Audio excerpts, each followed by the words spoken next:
I have a variety of introductions I preface on all my videos and I rotate through them. I've been putting in chapters, so if you've already heard this one, you can skip past it. When I began my journey in discovering that I had been living in covert narcissistic abuse, I was so grateful for all the information I found online. There was so much information. It was overwhelming. You end up listening literally 24/7 with very few breaks at first.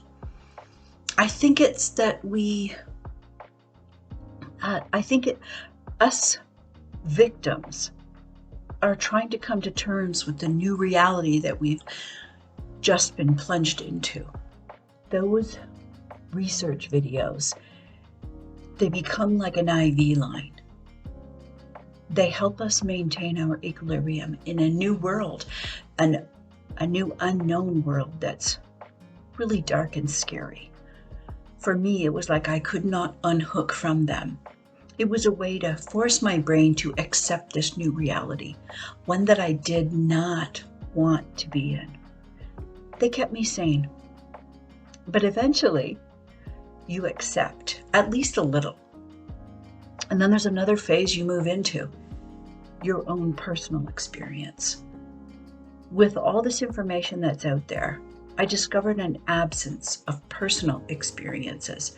Don't get me wrong. I don't mean there's not lots of people sharing what they've been through. I mean the nitty-gritty, petty of it all. There are a few, but I had to really dig to find them. Most of the research comes from an academic approach. And don't misunderstand me, the intellectual approach was necessary for my beginning stages of hanging on to reality. It helped me to define and understand the hallmarks of narcissism, what I had been looking at but unable to see for 34 years. Then, after that though, what I really needed was to hear from people, their own experience, described in their own words, how it played out for them inside their own relationships. You've heard this, I'm sure. It seems like a narcissist used the same playbook. Their tactics aren't that varied. Gaslighting is gaslighting. Manipulation is manipulation. Word salad is word salad, and so on. What makes all the variances are the victims, us. Narcissists tailor their abuse to match the personalities of their victims. My hope is that the more personal I become, the more details I give you of how my own personalized abuse played out, the more chances there will be of you recognizing something like it within your own relationship. So today I'm going to talk about something called Anhedonia. Are you a different person now than when you first came into your marriage? The obvious answer is yes. Yes, you are. Well, you should be. You should be a better person with more zest for life and larger capacity for life, a larger reach for God's kingdom. Or have you become smaller and less yourself, less wanting to live a full, rich life, less capable to make things happen, seeing less and less of any of the skills and gifts and talents that God created you with, and little to no impact for kingdom work? That's the way it was for me. I was disappearing one pixel at a time. Anhedonia is generally associated with depression. Webster's defines it as a condition characterized by the ability to experience pleasure in normally pleasurable activities. Normally pleasurable acts. That's the key to remember when it comes to anhedonia and covert narcissistic abuse. Your normally pleasurable activities. It's not just general pleasurable activities of life, but your normal pleasurable activities. That's what'll tip you off. Although his behavior is definitely abuse, You just can't put your finger on it without sounding petty or nitpicky, and without them invalidating through denial whatever it is that you describe. When I came into the marriage, no one would have described me as not happy or a depressive with no love for life. My core personality is an extroverted HSP. My temperament is sanguine, and on multiple Myers-Briggs tests, I'm defined as an ENFJ. God created me like Tigger from Pooh. But by the time I came out of covert abuse, I had emotionally and mentally flatlined. I had very little thinking capacity and no feelings. Nothing felt good to me anymore. Even me didn't feel good to me. I'd been conditioned to lose my love of all things that were me, and to only accept and to only enjoy things that were acceptable to my ex-husband. And when I pretended to like the things he liked, which was to consume. I don't mean consume as a verb, like an occasional activity, like, I don't know, going shopping, going Christmas shopping, or getting groceries once a week, or that infrequent stock up on your pantry. I mean, it's what he is a consumer on steroids. Consumerism was like a religion to him. The shopping mall was like a temple, and the food court was his holy of holies. All he did when he wasn't working was consume. Shopping, always buying something, whether it was from a hobby store like a model that was $500, or a bag full of just junk from the dollar store for $50. Always buying. He was always consuming audibly. He was like always listening to music, always consuming visually, always watching TV or movies, and consuming orally. It used to be cigarettes. He smoked almost 2 packs a day. Now, when he quit smoking, it was restaurant food, junk food, and candy consumption. It just skyrocketed, all of it. And in order to function safely in my home, I had to devolve with him. If I talked about or showed interest in anything or anyone other than him or what he wanted to do, which was consuming, I was psychologically and emotionally tortured. This was achieved through 2 processes employed by covert narcissists. One is called intermittent reinforcement, and the other is breadcrumbing. Here's a short list of some of the things I was conditioned to lose interest in, or believe, or came to believe I was no good at it, or I just allowed myself to be talked out of. These are parts of me that I allowed to be disappeared. I had started hair school shortly after we were married, and I had been building my hours. I had accumulated 500 hours towards my apprenticeship, but I was also working part-time at night in a salon. I was talked out of continuing it and finishing, and he moved me and our son 2 hours from the school and my part-time job. It made it impossible for me to consider or reconsider finishing. I wanted to open a daycare because I was teaching our kids at home, and so I thought it would be a great fit to bring in some extra money, and plus teaching, as I've discovered, is a passion for me. I wanted to work towards my teaching degree slowly, like 1 or 2 courses over a year while I was educating our kids at home, so that when I was finished educating them, I'd have a career to lateral into. Over the course of our marriage, I had taught myself to cook, actually twice, cook and bake, 2 different ways. I learned first way, which is using the regular food pyramid, but then I started to develop food allergies and ended up moving into a keto lifestyle, and I had to reteach myself all the food nutrition and science and how the ingredients went together. I wanted to go to culinary school and open up a catering business. The daycare and teaching degree desire isn't something that ever left me. It always welled up in me about 3 or 4 times a year. Now I know, which I'll get into in later videos, there is a pattern there. I started to learn piano and was conditioned to actually not like it anymore. This is a big one for me. I'm going to develop that experience so you can walk through it with me and get a sense of the feelings associated with your light being turned off within yourself. I'm going to share that experience in part 2. I got a camera and I started to teach myself about photography, but I was belittled when I went out on shoots alone if he was at work.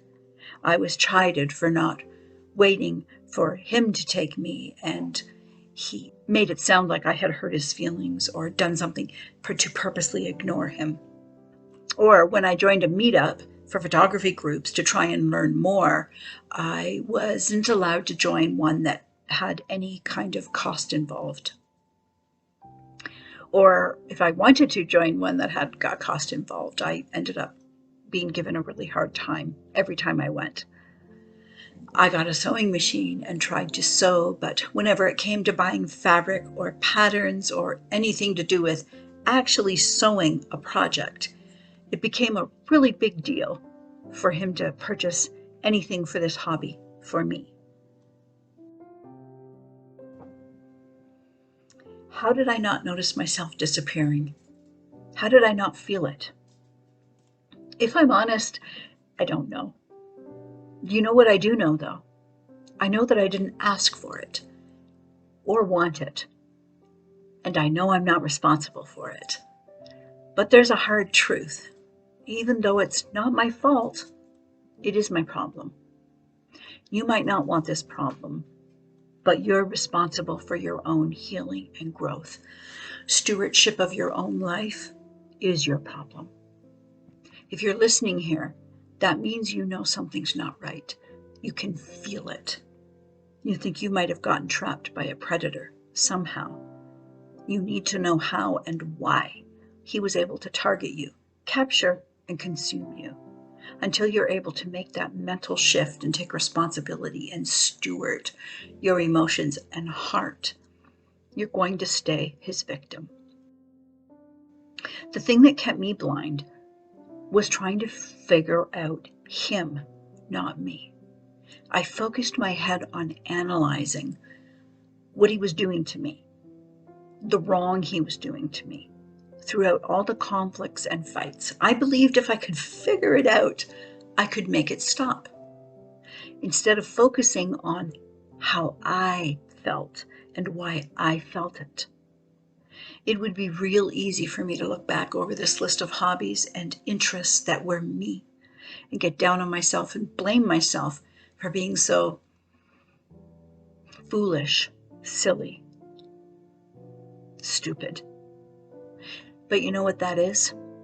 That's exactly what he did to me. Nearing the end, just before the final discard, I actually believed that about myself. I had been conditioned to think that by myself, without him, I wasn't capable of doing anything or being anything good, and that I was of no value to anyone. I'm not going to do that to me anymore. And if you're married to a dangerous man, I don't want you to do that to yourself anymore either.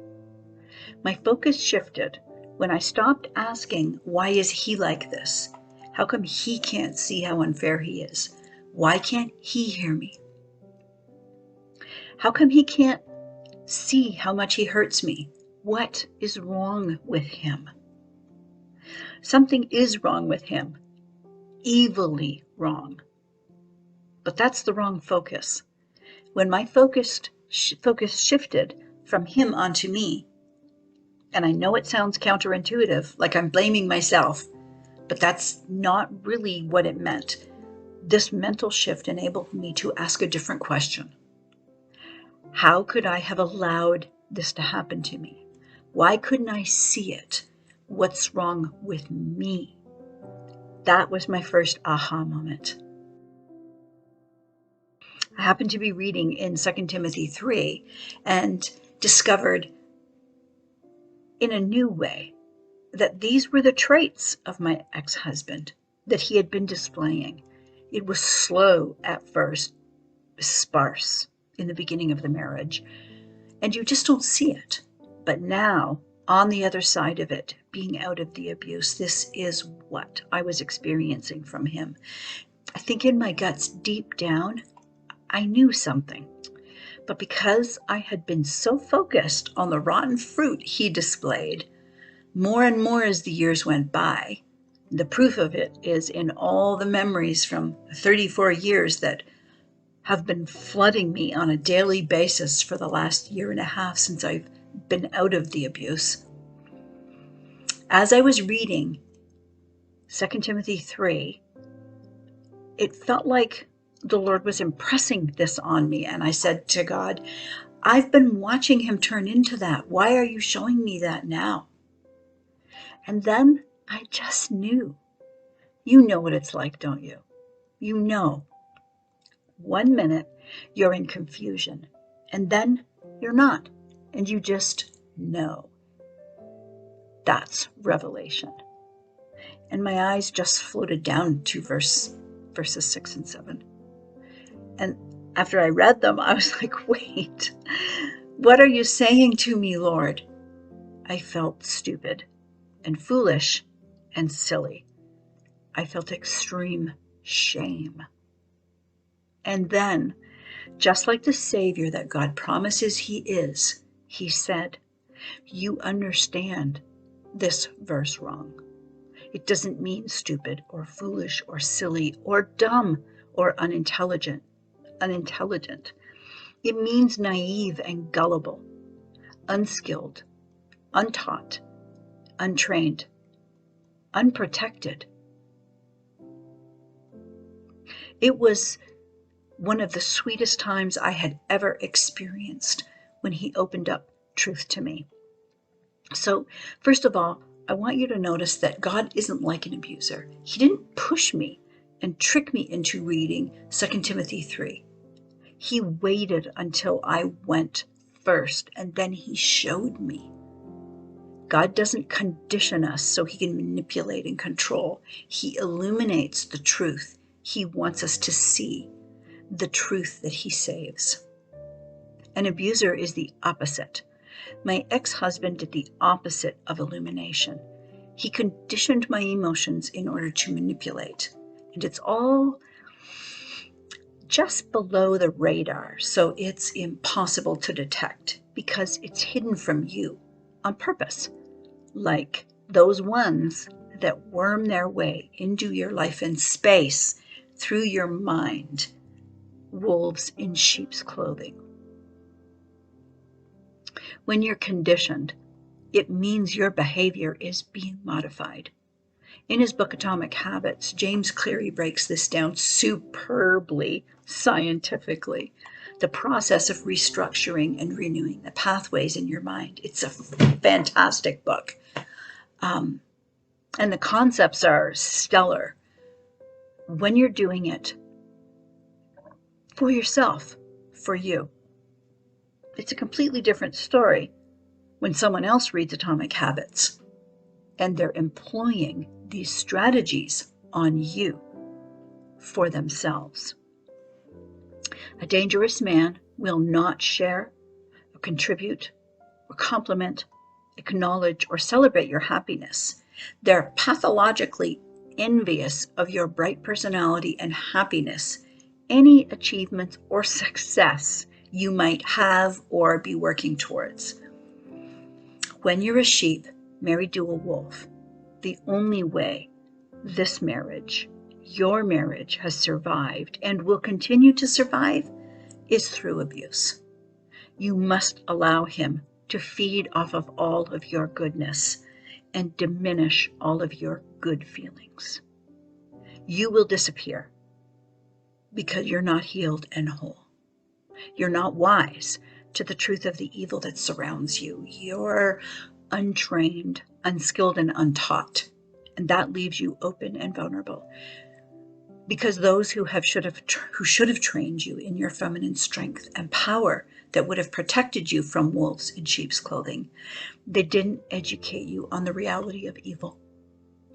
Anhedonia is a disappearing act that you receive onto yourself because you lack shrewdness. This makes you gullible and naive, unprotected. Again, dear one, it's not your fault, but it is your problem.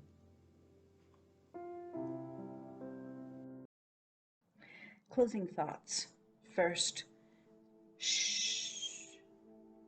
Don't say a word about this to him. Discovering that your husband's dangerous is a scary place to end up. It's never where you thought you'd be, and it feels like an unreality. But your silence about your awareness of what he really is, that's your safety zone. And always remember, a clueless guy that causes dysfunction and seems difficult, he's not dangerous. But the malignant man is not clueless.